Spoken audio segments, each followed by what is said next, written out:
Captain Midnight. This video is brought to you by Brilliant. It's kind of hard to overstate the impact of those first two Terminator films. The first movie was fairly low budget, but managed to be a career-defining role for star Arnold Schwarzenegger, becoming the character he's most associated with and launching him into decades of movie stardom and even a long career in politics. Meanwhile, T2 Judgment Day is the rare sequel to attempt to be bigger and more bombastic than its predecessor and pull it off with flying colors, becoming not just one of the best action movies of the 90s, but one of the best Hollywood summer blockbusters ever. But the course the series has charted after T2, which I have to remind you came out over 30 years ago, has been a pretty mixed bag to say the least. From mediocrity to hidden gems to downright terrible movies, the Terminator franchise has seen it all. But the demand for a new entry really feels at an all-time low after the box office failure of Dark Fate. So this week, I wanted to go over the Terminator franchise, where I think it succeeded, and what ultimately dragged it down. Before we get there though, I am finally going to do the annoying YouTuber thing of mentioning that a little over 70% of my viewers aren't subscribed. So subscribing and giving this video a like if you like it would be hugely helpful. But with all that out of the way, let's just get into it.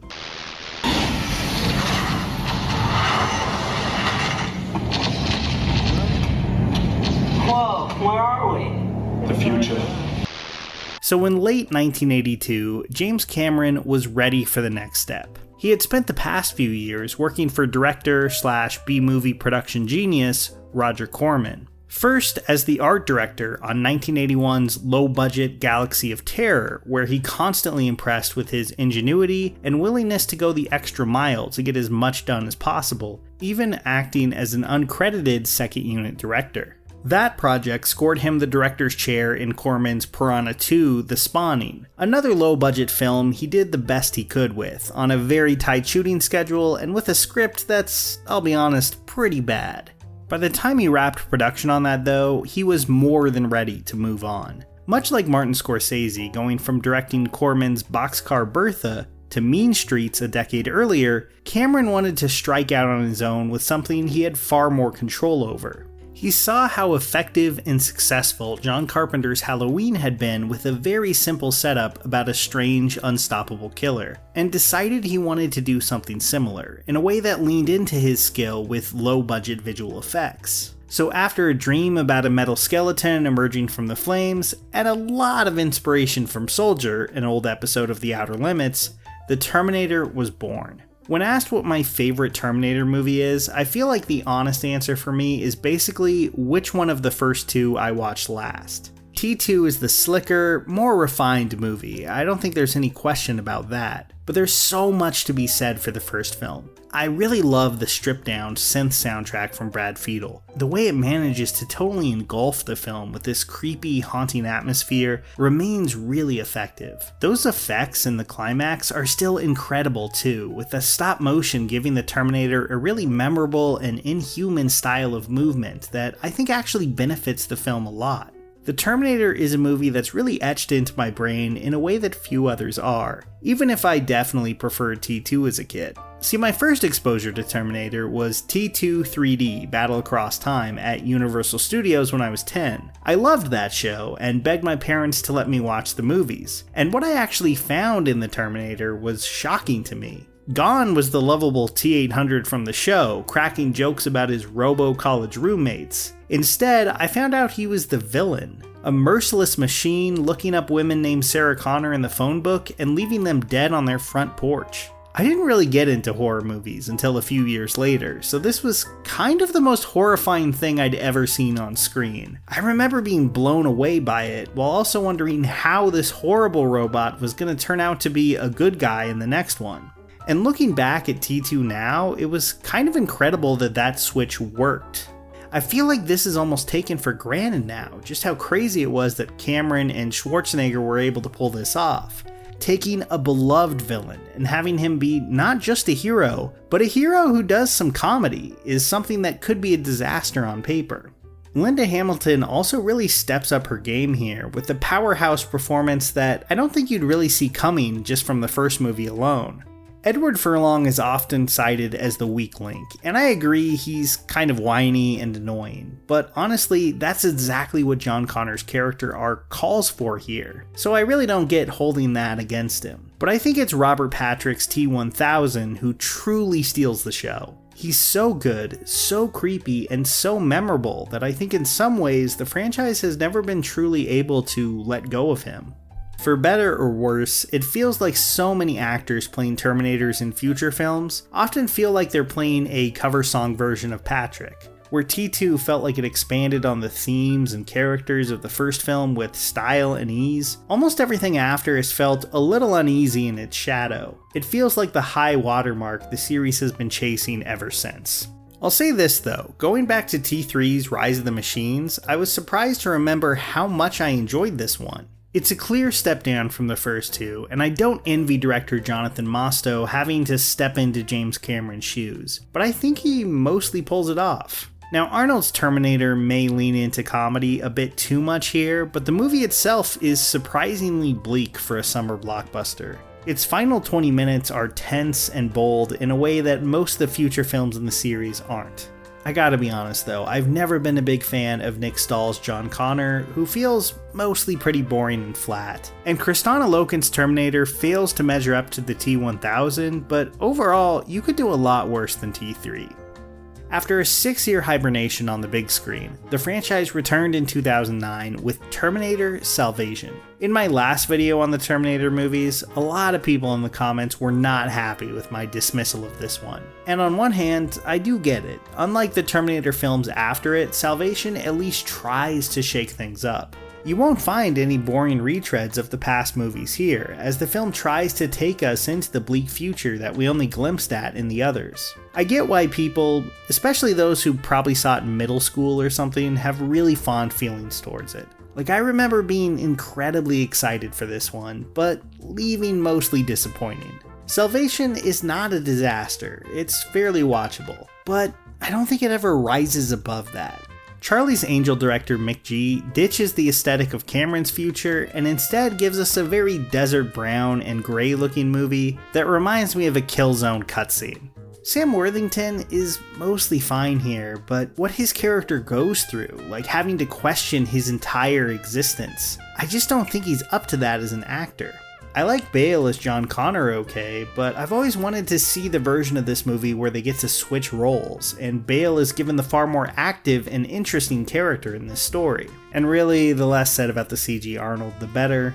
At the end of the day, I think this is a great premise with a pretty flat script, despite the work of so many great actors trying to elevate it, especially Anton Yelchin, who truly made the most out of what he was given here. But at least Salvation tried to move the series forward. The same can't be said of Terminator Genisys, which is probably the most creatively bankrupt of this entire franchise. The movie feels like it pulls off the impossible, being both a really boring retread of what the series has already done before, while also requiring a timeline chart to really understand it. Jai Courtney and Emilia Clarke in the Kyle and Sarah roles are horribly miscast here too, especially Courtney, who lacks all the verve and intensity of Michael Biehn, and instead mostly seems to stand around and look vaguely confused. But really, who can blame him? And don't even get me started on that goofy John Connor twist. I know people got really angry about how Dark Fate dealt with him, but I think this "he's Skynet now" reveal is way worse. At the time, there was at least some novelty to Arnold returning to the Terminator so late in his career. But thanks to the next movie on that list, even that's gone now, leaving very little reason to ever return to this one. Then there's Dark Fate, which I already made a video about back in 2019, but I guess I'll cover briefly here. I know there's a lot of people out there who despise this movie. I actually don't think it's awful, but it's definitely a case of too little, too late. It returns the franchise to the pretty straightforward cat and mouse chases that's always been at the series' core, but as a result, it lacks any sort of strong identity of its own. And that's not helped by the fact that its action sequences are so visually dull compared to the series' high points. Unlike T3, which I think gets pretty redeemed by its last act, that's kind of where Dark Fate falls apart, becoming a boring, muddled mess. Now, I know T2 is a tough film to get stacked up against, but really, comparing the climactic battle in the steel mill there to what we get here is just brutal. And not to state the obvious, but I think it really points to how over-reliant on CGI these movies have become. Now obviously, there was plenty of it in T2 as well, it was a real trailblazer there. But where by necessity Cameron used it so purposefully, in Dark Fate it's being called upon to do basically all the heavy lifting, and it just makes so much of the film feel completely weightless. And even comparing it to the effects in the first film, they can never manage to come close to the impact that a single stop-motion Terminator had in that climax. Because all the white-knuckle tension you feel in those scenes is just gone. The whole thing feels like a foregone conclusion. So, the story of the Terminator does seem really straightforward at first glance. 2 great movies and a whole other batch of films that range from decent to bad and don't really need to exist. And you know what, as far as movies go, I think that's pretty accurate. But there's another chapter to Terminator's story that I feel like just doesn't get mentioned enough, even if I've managed to shoehorn it into a few videos in the past. And that's Fox's Terminator: The Sarah Connor Chronicles. Premiering in the fall of 2008, Sarah Connor Chronicles is, in my opinion, the best on-screen continuation of T2 that exists. With a cast that included Firefly star Summer Glau and future Lannister Lena Headey. The show does a great job of expanding on this world and these characters in a way that the movies have never quite managed. I'll admit, the pilot does feel a bit too much like a T2 retread, but from there it becomes a really interesting piece of science fiction and a pretty great character drama. These characters know they're hurtling towards the apocalypse, that the end is probably coming and all they can do is try to be ready for it. And it weighs heavily on them, creating so many great moments for Hetty Sarah, who does a fantastic job in the, let's be honest, totally thankless role of replacing Linda Hamilton. But it's Garrett Dillahunt's villain who I think of first when I remember this show. If there were a Terminator Actor Hall of Fame, he would be up there with Schwarzenegger and Robert Patrick, even if he doesn't get nearly enough credit. Sadly, the series ended on a shocking cliffhanger, one that we'll probably never get a resolution to. But the journey there was worth it, even if the pacing could be a bit slow at times. But it was always so much more interesting than anything else that was going on after T2. Both in terms of how it explored its sci-fi concepts and its characters, with so much more depth than I think anyone expected from a Terminator Network TV show. Now I'm trying to avoid spoilers here because of everything on this list, this is easily the least seen one. But I do think it's worth seeking out, if for no other reason than it actually succeeded at putting its own spin on this material. And maybe James Cameron noticed it too, as he hired showrunner Josh Friedman as a writer on the Avatar sequels. When you have a blockbuster that's as huge and well executed as T2, it's hard to get much bigger than that. I just don't think that many people can go head to head with Cameron on that front. Maybe the key to the Sarah Connor Chronicles is that it couldn't do that, and instead had to focus on understanding John and Sarah as people. Instead of just throwing them away like almost every Terminator follow-up does in one way or another. From Sarah's off-screen death in T3 to John being killed in a flashback in Dark Fate. This show decided to dig into them farther, and found that there was still a lot to explore there. The rest of the franchise, I don't think ever really caught up to that.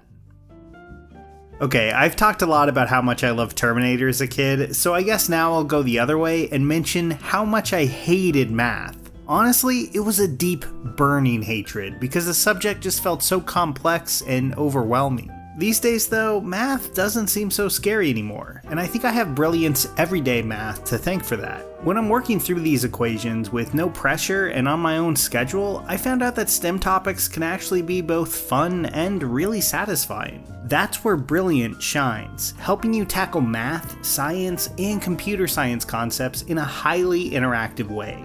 There's thousands of lessons on here, with new ones being added constantly. And I found that just spending 30 minutes a day or so is both fun and really builds my skills, without any of the stress that I used to associate with these topics. Plus with Brilliant, you can really learn and dig into these topics without breaking the bank or taking out some predatory loan. So go to brilliant.org/midnight and try it for free. And also, the first 200 people to go to that link will get 20% off the annual premium subscription.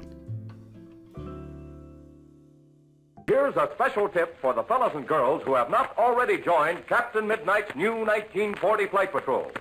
You'd better hurry up and join at once because there's a big adventure ahead. The thing to do now is to get started because we're going to have not only barrels of fun, but loads of free gifts and prizes, too.